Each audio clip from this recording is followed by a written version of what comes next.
ایک دفعہ کا ذکر ہے کہ کسی شخص کا ایک پالتو کتا تھا۔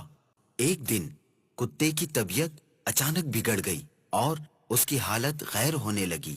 تڑپنے لگا، ہائے مجھ پر تو غم کا آسمان ٹوٹ پڑا، ہائے میں تو مارا گیا، ایسا کیا کروں جس سے میرے پیارے کتے کی جان بچ جائے۔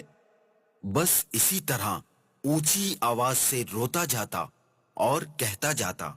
اتنے میں ایک شخص کا وہاں سے گزر ہوا۔ اس نے کتے کے مالک کو یوں بے حال دیکھا تو پوچھا، بھائی خیر تو ہے؟ یوں گلا پھاڑ پھاڑ کر آخر کیوں رو رہے ہو؟ کتے کے مالک نے بڑی حسرت سے فقیر کی طرف دیکھا اور کہا، ہائے کیا بتاؤں تمہیں، کون ہے میری فریاد سننے والا؟ اب یہ مرنے والا ہے، اس کی خوبیوں کے بارے میں کیا کیا بتاؤں۔ یہ ایک ایسا کتا ہے جس کو تم چراغ لے کر بھی ڈھونڈنے نکلو گے تو کہیں نہ ملے، ایسا چوکنا کہ رات بھر میرے گھر کی چوکیداری کرتا ہے، مجال ہے کوئی پرندہ بھی یہاں پر مارے۔ وہ شخص مالک کی گفتگو سن کر بہت متاثر ہوا اور پوچھنے لگا، آخر تمہارے کتے کو کیا تکلیف ہوئی؟ کیا اس کو کوئی جان لیوا مرض یا کوئی زخم ہے؟ مالک نے بات سن کر جواب دیا، نہیں کوئی بیماری نہیں ہے، کئی دن ہو گئے اسے کھانے کو کچھ نہیں ملا، بس اسی بھوک کی وجہ سے اس کا دم لبوں پر ہے اور جان نکلنے کو ہے۔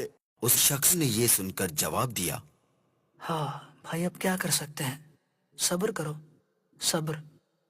اتنے میں اس شخص نے پوچھا، میاں اس کپڑے میں کیا لپٹا ہوا ہے؟